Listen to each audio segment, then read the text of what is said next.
중국 선교의 아버지라고 불리는 허더슨 테일러 선교사가 있습니다.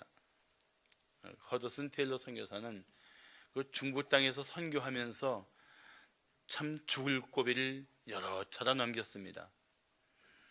그가 세웠던 중국 복음협회는 마침내 중국 최대의 전도 단체가 되었습니다. 그렇지만 그렇게 되기까지 헤쳐나가야 할 힘겨운 상황들은 무척 많았다고 합니다. 허드슨 테일러와 자주 교제한 친구가 놀라운 고백을 해서 많은 사람들에게 도전을 주었습니다. 테일러 선교사가 한 번도 불안해한 적이 없었다면서 이런 말을 했습니다. 그의 삶은 평안 그 자체였습니다. 생존의 문제가 걸렸던 다급한 순간에도 그는 평정심을 잃지 않았습니다. 마치 하나님이 주시는 평안을 매일 공급받고 있는 것 같았습니다. 아무리 일이 안 풀려도 신경을 곤두세우지 않았고 억울한 일을 당해도 억울해하지 않으면서 그 상황을 그는 늘 이겨냈습니다. 이게 테일러 선교사 친구의 고백입니다. 그 선교사의 친구가 전해준 이야기를 보면서 저도 스스로 물어봤습니다. 나는 하나님이 주시는 평안을 매일 누리고 있는가? 생각해보면 참 지난 날들 속에서 숱한 우여곡절도 있었고 또 마음을 짓누르는 고통스러운 상황도 분명히 있었습니다. 그런데 그럴 때마다 주님의 품에 안겨서 위로받으며 이겨낼 수 있었던 은혜를 다시 생각하게 되었습니다. 그랬구나. 고비들이 있었고 어려운 상황이 있었는데 그때마다 하나님께서 나를 안아주시고 그리고 마음 가운데 평안을 주시고 다시 감당할 수 있도록 힘을 주셔서 일으켜 주셨던 삶을 살았구나. 그걸 뒤늦게 되새겨 보았습니다. 기도하는 자리에 나와서 간절하게 부르짖고도 여전히 두려움과 불안을 끌어안은 채 다시 세상을 향해 나가는 사람들이 있습니다. 하나님이 그 기도를 들으시고 반드시 응답하실 것인데도 불구하고 그 확신을 갖지 못한 채 기도의 자리를 떠나는 사람들이 있습니다. 하나님에 대한 확신이 없으면 기도하고도 여전히 두려움에 빠질 수 있습니다. 하나님께서 역사하실 것에 대한 이 기대가 없으면 또다시 염려에 붙들려서 마음이 고통스러울 수가 있습니다. 그래서 우리는 이렇게 정리할 수가 있습니다. 삶에 대한 모든 두려움은 결국 하나님을 향한 불신앙이다. 그 불신앙을 갖지 않고서야 어떻게 때마다 두려워하고 때마다 염려하고 그 마음에 평안이 없는 채 그렇게 고통스럽게 살 수가 있겠습니까? 더구나 그리스도인들이 말입니다. 그리스도인들이 우리 어떤 사람들입니까? 하나님께서 독생자를 내어 주시면서까지 구원하신 하나님의 자녀들 아닙니까? 어떤 상황도 이겨낼 수 있는 큰 권세로 붙들고 계신 하나님의 백성들 아닙니까? 그런데도 불구하고 우리가 마음의 평안을 잃은 채 모든 상황 속에서 두려워하고 염려하고 있다면 하나님을 기쁘시게 하는 삶이라고 말하기는 어려울 것입니다.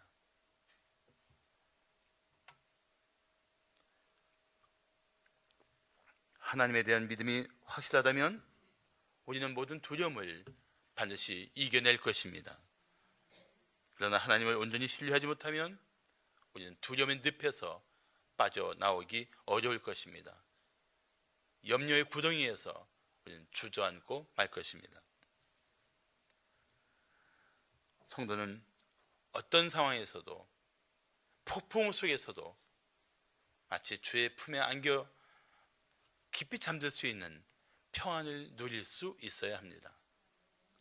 로마니아의 목사 리처드 범버란트는 그의 조국이 공산당에 의해서 지배받을 때 옥고를 많이 치렀습니다. 공산당에 의해서 지배받지 않고 하나님을 외치는 그 삶의 결과는 실로 고통스러웠을 것입니다. 그런데 범버란트 목사가 감옥에 갇혀서 날마다 성경을 읽다가 두려워하지 말라는 말씀을 주목하게 되었습니다. 그래서 그는 아무 도움도 없이 성경 한 권을 통해서 하나님께서 두려워하지 말라는 말씀을 몇 번 하셨는가를 창세기부터 찾기 시작했습니다. 그랬는데 두려워하지 말라는 말씀이 365번 나온 거예요. 그 순간 범버란트 목사는 이렇게 깨달았다고 합니다. 날마다 두려워하지 말라고 365일 날마다 두려워하지 말라고 말씀하고 계시구나. 그래서 그는 드디어 감옥에서도 두려움을 던져버리고 평안 가운데 머무르게 되었다고 기록하고 있습니다. 사랑하는 성도 여러분, 하나님은 우리 아버지이십니다. 아버지는 우리 자녀들에게 평안을 주시기 원하십니다. 이 힘겹고 지치기 쉬운 인생의 여정 속에서 우리 마음에 쉼을 주기를 간절히 원하십니다. 자, 그렇다면 이 마음의 쉼을 얻으려면 어떻게 해야 할까요? 첫째, 예수님의 초청을 받아들여야 합니다. 예수님의 초청. 오래전에 영국에서 직구준 친구가 자기 친구들에게 장난을 했습니다. 10명에게 급전을 보낸 거예요. 들켰다. 급히 피신하라.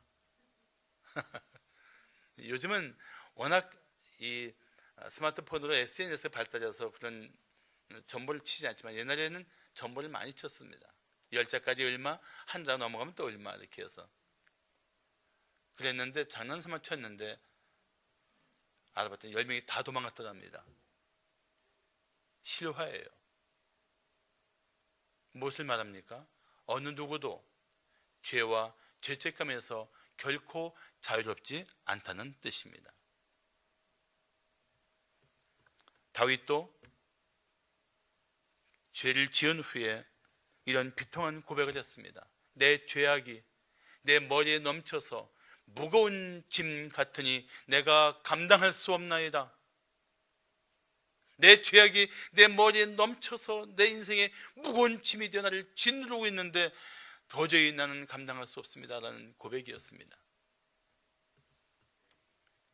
그런데 예수님이 인생의 무거운 짐을 지고 비틀거리며 걸어가는 인생들에게 놀라운 초청을 하십니다. 수고하고 무거운 짐 진 자들아 다 내게로 오라. 내가 너희를 쉬게 하리라. 예수님의 초청입니다. 여기서 수고하다는 것은 힘겹고 어려운 노동으로 몹시 지친 상태를 말합니다.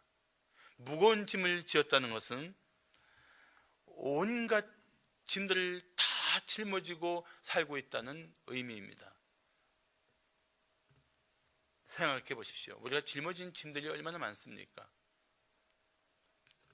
죄책감의 짐, 탐욕의 짐, 야망의 짐, 두려움의 짐, 염려의 짐, 생활고에 관한 짐, 육체 질고에 관한 짐, 인간관계 갈등에서 오는 짐, 일일이 나열하자면 무척 많을 것입니다. 그런데 이 짐에 뿌리가 있습니다. 근원이 있단 말이죠. 그건 죄악입니다. 죄 때문에 우리는 살면서 어쩔 수 없이 우리는 이 벗어버릴 수 없는 짐에 눌려서 살 수밖에 없다는 것입니다. 그런데 이 수고하고 무거운 짐진 인생들을 향해서 예수님은 이렇게 말씀하십니다. 다 내게로 오라. 다라는 말씀은 무슨 의미입니까? 누구든지 오라. 아무나 오라. 너희가 짊어지고 있는 인생의 짐이 홀로 견딜 수 없는 짐이라고 인정한다면 누구든지 내게로 오라.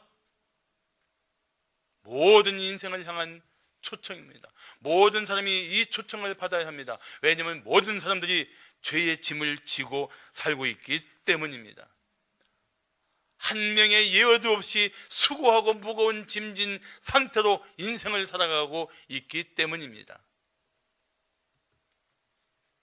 예수님은 죄의 짐을 잔뜩 짊어진 채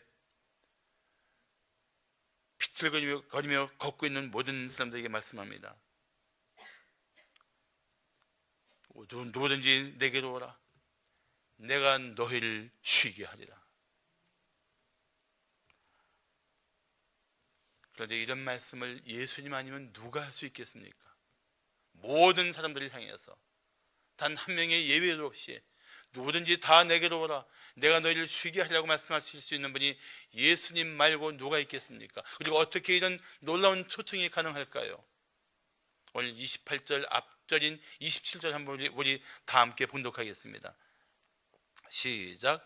내 아버지께서 모든 것을 내게 주셨으니 아버지 외에는 아들을 아는 자가 없고 아들과 또 아들의 소원대로 계시를 받는 자 외에는 아버지를 아는 자가 없느니라. 아멘. 이 말씀을 연결해서 읽으면 이런 뜻입니다. 아버지께서 내게 모든 것을 주셨다. 내게로 오라. 내가 너를 쉬게 할 수 있는 하나님이다. 내게로 오라. 나를 통해서 너희는 아버지를 계시받고 그 아버지의 은혜 안에서 너희는 드디어 쉼을 얻을 수 있다. 내게로 오라. 예수님은 그렇게 죄의 짐을 지고 있는 수고하고 무거운 짐진 상태로 살고 있는 인생들에게 놀라운 초청을 하고 계신 것입니다.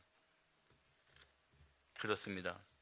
우리의 모든 죄와 죄책감을 다 제거하시고 우리가 감당할 수 없는 인생의 짐을 지고 허덕이는 인생들을 그 고통스러운 짐을 벗겨주시고 새로운 은혜 가운데 맞아 주실 수 있는 분은 오직 예수님 뿐입니다. 그리고 마침내 예수 안에서 우리는 쉼을 누릴 것입니다. 이 쉼이야말로 죄의 짐을 벗어버린 진정한 평안입니다.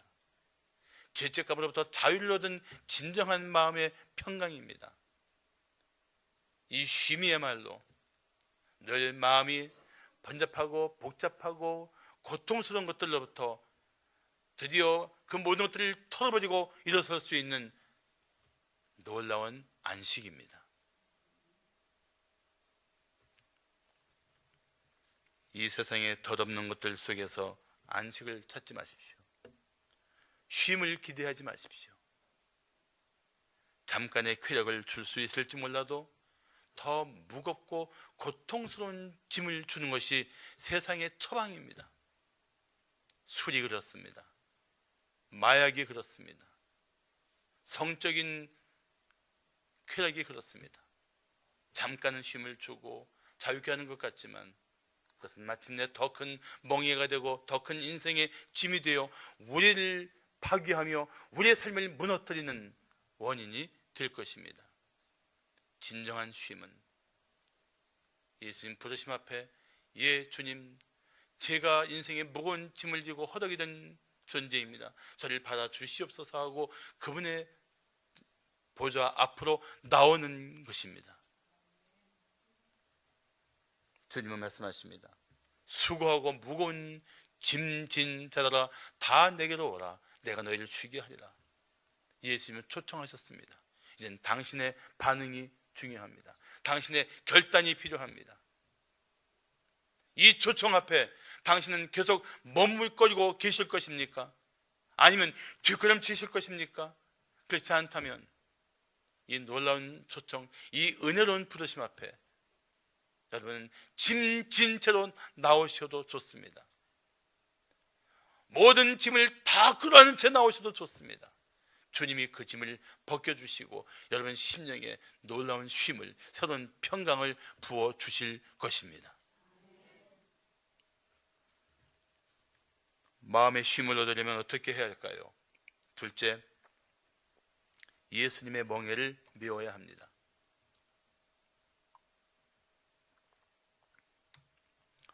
어거스틴이 참회록에서 밝힌 그의 이야기입니다. 그는 청년 시절 친구들과 어울려 이웃집 배나무에서 배를 훔쳤습니다. 도둑질이었습니다. 하지만 정작 그렇게 훔친 대부분의 배를 버리거나 아니면 돼지들에게 주었습니다. 그런데 그런 짓을 왜 했을까요? 어거스틴은 죄의 쾌감 때문이었다고 고백했습니다. 그리고 어거스틴은 이런 고백을 했습니다. 나는 나 자신을 파괴하는 것을 사랑했고 내 안에 죄악을 즐기는 본성이 있어서 그것이 나를 죄의 노예로 만들었다.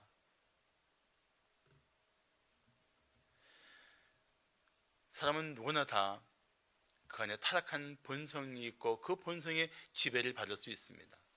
그 본성으로부터 오는 강렬한 욕망이 얼마나 강력한지 사람들이 자기의 의지로는 이겨낼 수 없는 강력한 힘입니다.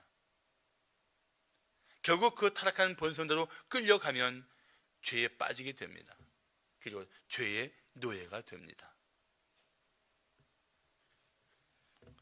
그렇게 짊어진 죄의 짐은 얼마나 가혹하고 잔인한지 아십니까?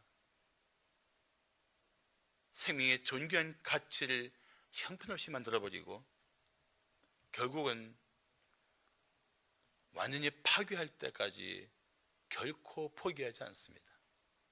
마치 암덩어리처럼 말입니다. 생명의 끝을 봐야만 사라지는 암덩어리처럼 죄의 짐은 그렇게 한 존귀한 생명을, 한 아름다운 생명을 거침없이 파괴하는 힘을 발휘할 것입니다. 이 죄의 짐을 벗어버려야 돼요. 근데 우리가 벗어버릴 수 있는 힘이 없단 말이죠. 우리 스스로 죄를 이길 수 있는 능력이 없단 말이죠. 우리는 너무나 죄 앞에 무력하고 이 죄의 권세 앞에 우리는 너무나 보잘것없이 끌려가고 있단 말이죠.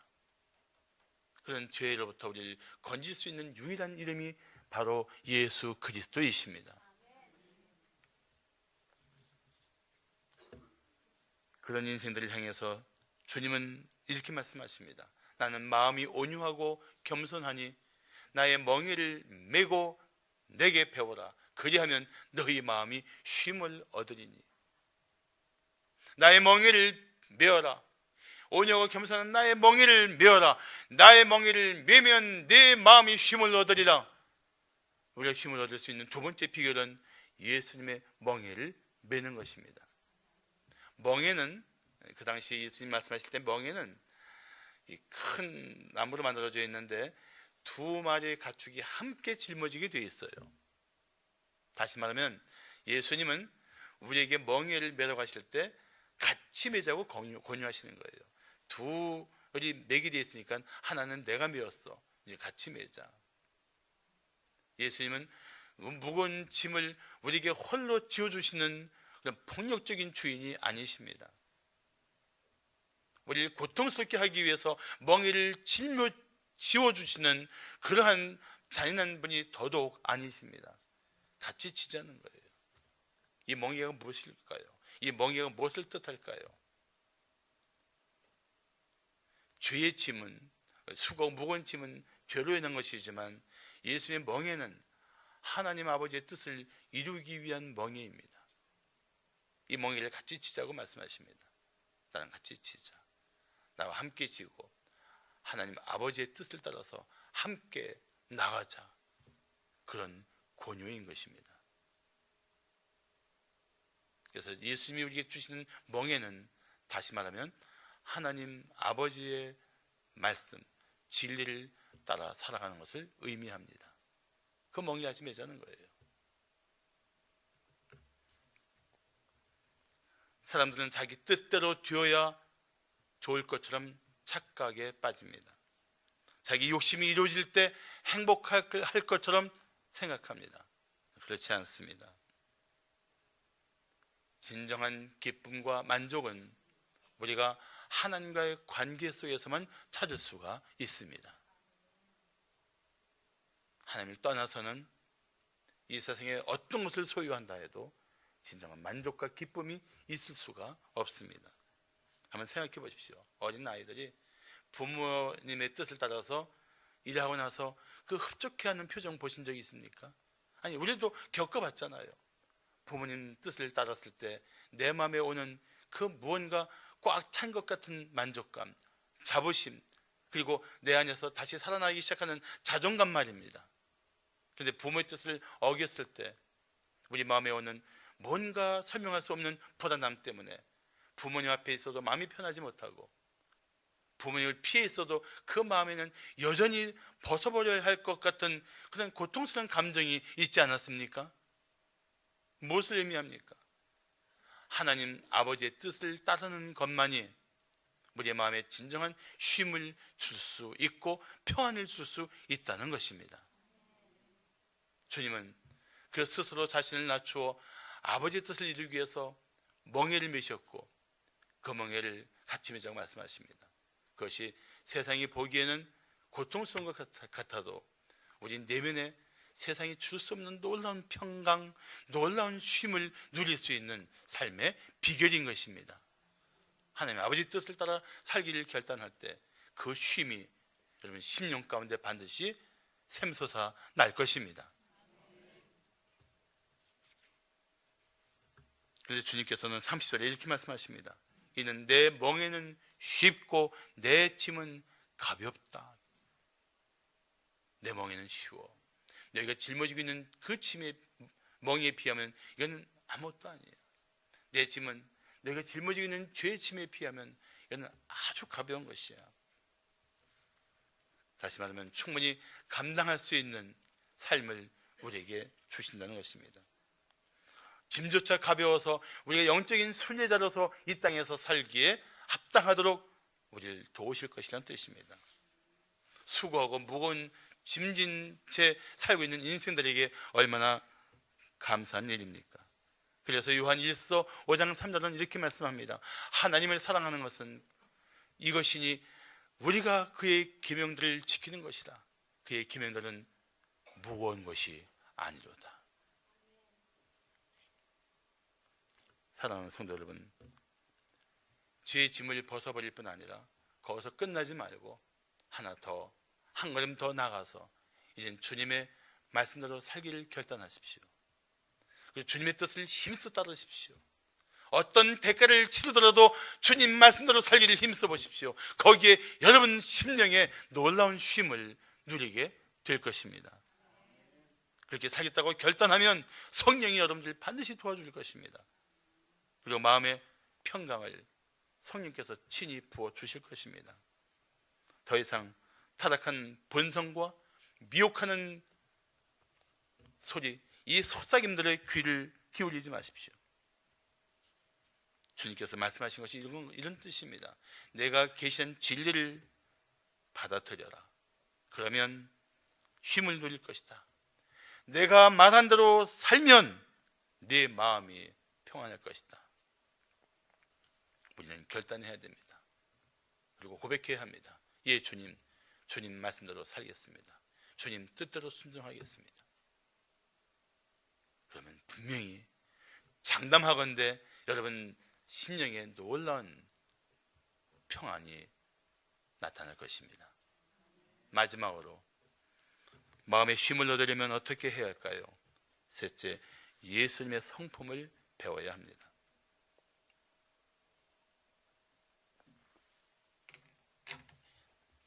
우리 윤정 장로님이 별로 안 좋아할 이야기인데 어떤 죄수가 숟가락으로 굴을 파서 탈옥에 성공했습니다. 묻자고 한 소리예요, 장로님. 그런데 그 죄수가 그날 밤에 자수를 했어요. 기자들이 물었습니다. 왜 이렇게 자수를 했습니까? 몇 년간 파서 왜 그날 자수했습니까? 그 죄수가 대답했습니다. 집에 가서 아내를 보려고 방문을 여는 순간 아내가 여보, 탈옥한 것은 8시간 전인데 왜 도대체 어디 있다가 이제 와요? 하고 소리치는데 차라리 감옥이 낫겠다고 생각이 돼서 돌아왔습니다. 바가지 긋는 아내와 사느니 차라리 감옥이 낫겠다고 말한 것입니다. 잠언 21장 19절에 보시면 다투며 성내는 여인과 함께 사는 것보다 광야에서 사는 것이 나으니라. 이거는 그냥 아내를 얘기했지만 사실 한마디로 말하면 거칠고 폭력적인 사람, 그러면서 이 교만한 사람과 함께 사는 것은 견디기 어렵다는 뜻입니다. 왜 어렵습니까? 이 거칠고 교만한 사람은 자신도 평안을 누리지 못할 뿐 아니라 이웃 사람들을 힘겹게 하고 고통스럽게 합니다. 우리 인간관계에서 늘 겪는 일들 아닙니까? 교만한 사람 앞에서 얼마나 우리는 마음이 불안해집니까? 힘겨워집니까? 더나 거기다 폭력적이라면 얼마나 우리의 마음을 졸이게 하는 그런 상태가 됩니까? 예수님 말씀하십니다. 나는 마음이 온유하고 겸손하니 나의 멍에를 메고 내게 배우라. 그리하면 너희 마음이 쉼을 얻으리라. 온유하고 겸손한 주님에게서 배울 때, 온유하고 겸손한 주님의 성품을 닮아갈 때 우리는 세상에 줄 수 없는 평안을 누릴 수가 있습니다. 이것이 바로 쉼을 얻을 수 있는, 마음의 쉼을 얻을 수 있는 세 번째 비결입니다. 온유란 자기 타락한 본성대로 말하고 행동하는 것이 아닙니다.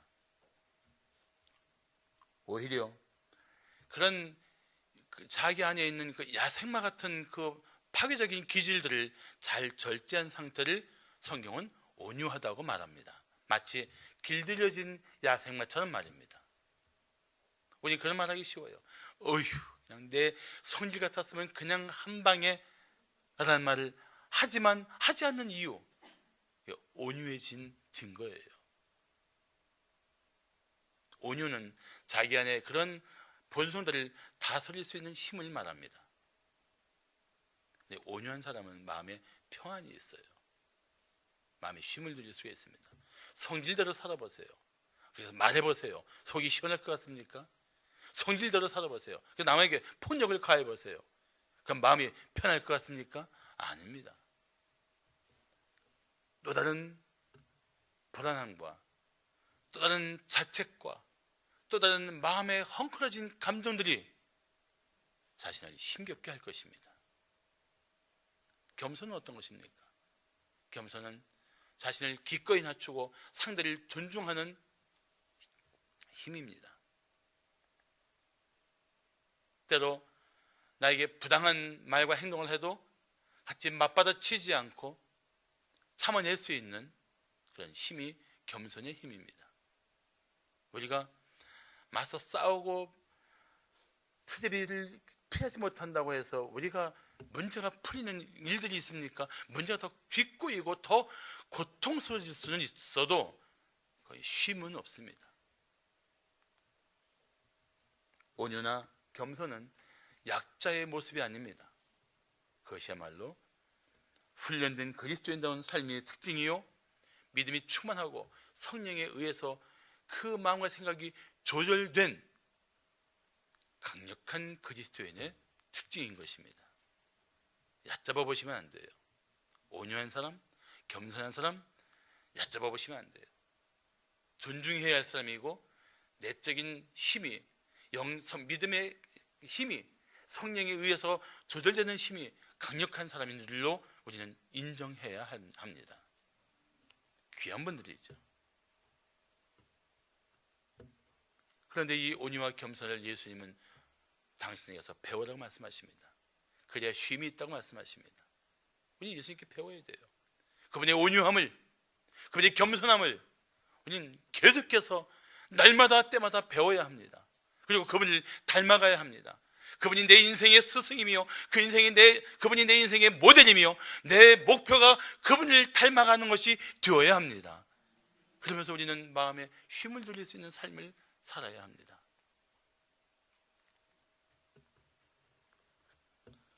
어느 날 예수님께서 제자들의 발을 씻어주십니다. 사실 그런 일은 노예가 하는 일입니다. 그런데도 예수님이 친히 자세를 낮추고 무릎을 꿇고 제자들의 발을 씻어 주십니다.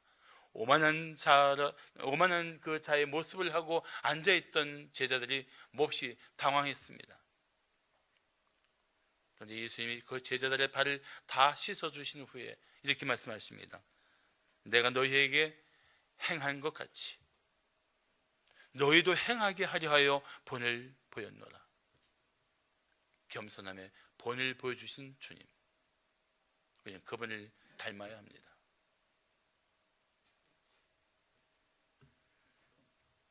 그래서 빌립보서 2장 5절을 말씀하기를 너희 안에 이 마음을 품으라. 곧 그리스도 예수의 마음이니라고 말씀합니다. 예수님은 하나님과 같은 본질상 동일한 하나님이시지만 자기를 낮추어 사람이 되어 더 이 땅에 오셨고 더 낮추어 십자가에까지 생명을 내어주심으로 하나님 아버지 앞에 지극히 겸손한 모습을 보이셨습니다. 그분을 닮아가라는 것입니다. 또한 베드로전서 2장 21절 보시면 이를 위하여 너희가 부르심을 받았으니 그리스도도 너희를 위하여 고난을 받아서 너희에게 본을 끼쳐 그 자취를 따라오게 하려 하셨다고 말씀하면서 예수님은 욕을 받되 함께 욕하지 않고 조롱을 받되 위협하지 않았다고 말씀합니다. 하나님께 다 맡기고 십자가에 당신을 내어주셨다고 말씀합니다. 온유하신 분, 성질대로 말하고 행동하지 않고 내 안에 있는 이 폭력적인 힘을 다스리지 못해서 이웃들을 파괴할 수 있는 그 거친 감정에 휘말려 살지 않았다는 것입니다.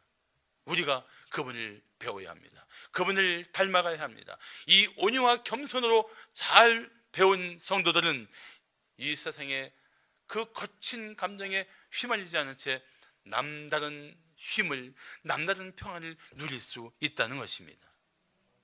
우리가 거친 감정대로 말하고 행동하며 이웃들에게 서슴지 않고 폭력을 가했던 결과가 무엇입니까? 그들에게도 상처를 주었지만 내 안에도 평안을 잃어버린 채 헐떡이며 남몰래 고통 속에 몸부림칠 때가 있지 않습니까?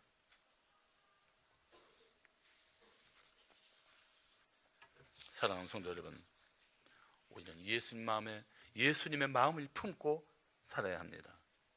이웃에게 온유하고 겸손한 마음을 가지고 살아야 합니다.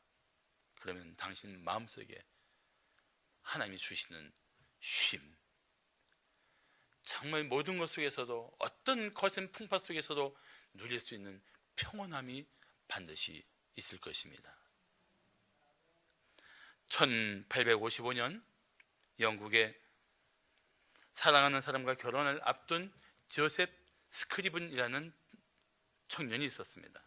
그런데 여행을 다녀오던 이 조셉 스크리븐의 연인이 배가 침몰되면서 목숨을 잃었습니다. 조셉은 결혼하기로 예정한 날에 오히려 사랑하는 여인의 장례를 치르는 그런 비통함을 겪어야 했습니다. 그 후 조셉 스크리븐은 큰 시리에 빠졌고 하나님의 사랑마저 의심했습니다. 그는 자신의 모든 일들을 다 정리한 후에 고향으로 내려가서 무기력한 날들을 보냈습니다. 그렇지만 하나님이 그를 그냥 내버려 두실 리가 없지요. 그 마음 가운데 성령의 터치가 있고 그는 서서히 하나님을 향한 마음이 회복되기 시작합니다. 그리고 다시 기도를 하면서 하나님 앞에 무릎 꿇고 있던 중에 그는 중요한 사실을 깨닫게 됩니다. 하나님께서 나를 위해 독생자를 주셨고 아들을 기꺼이 잃으셨다. 그렇다면 나도 믿음으로 사랑하는 여인을 잃은 이 슬픔을 이겨내야겠구나, 그런 생각을 하던 중에 그 마음에 감동을 받고 그는 시를 하나 쓰기 시작합니다. 그 시는 이런 시입니다. 죄의 짐 맡은 우리 구주 어찌 좋은 친구인지, 걱정 근심 무거운 짐 우리 주께 맡기세. 주께 고함 없는 고로 복을 받지 못하네. 사람들이 어찌하여 아뢰 줄을 모를까. 근심 걱정 무거운 짐 아니 진자 누군가. 피난처는 우리 예수 주께 기도 드리세. 세상 친구 멸시하고 너를 조롱하여도 예수 품에 안기어서 참된 위로 받겠네. 그의 시는 마침내 찬송이 되고 오늘 예배 가운데 우리가 부르게 되었습니다. 도저히 평안을 누릴 수 없는 상황 중에도 평안을 누릴 수 있는 이 놀라운 삶의 비결이 가능한 인생들, 이들이 바로 성도입니다. 그리스도의 사람들. 요한복음 14장 27절 말씀합니다. 평안을 너희에게 끼치노니 곧 나의 평안을 너희에게 주노라. 내가 너희에게 주는 것은 세상이 주는 것 같이 아니하니라. 너희는 마음에 근심하지도 말고 두려워하지도 말라. 사랑하는 성도 여러분, 근심할 일이 왜 없습니까? 두려워할 일이 왜 없습니까? 아니, 인생에 무거운 짐을 지고 있지 않는 사람은 누구겠습니까? 그 짐을 결코 벗어버리지 못한 채 더 많은 짐들을 다시 계속 짊어져야 하는 이 고통스러운 삶을 피해갈 사람은 누구이겠습니까? 아무도 없습니다. 그런데 단 하나, 예수님의 초청을 받고 예수님 앞에 나오면, 예수님을 자기 마음의 구주와 주님을 영접한 확신과 예수님께서 내 인생을 새로운 평강 가운데 이끌어 주실 것을 믿는 사람들에게는 그 모든 짐들이 다 사라지고 새로운 평안 가운데, 새로운 쉼 가운데 주님의 은혜 품 안에서 우리는 회복될 수가 있습니다. 주님은 말씀하십니다. 수고하고 무거운 짐 진 자들아 다 내게로 오라. 내가 너희를 쉬게 하리라. 당신은 이 주님의 은혜로운 부르심 앞에, 이 사랑의 부르심 앞에 어떻게 하실 것입니까? 기도하겠습니다.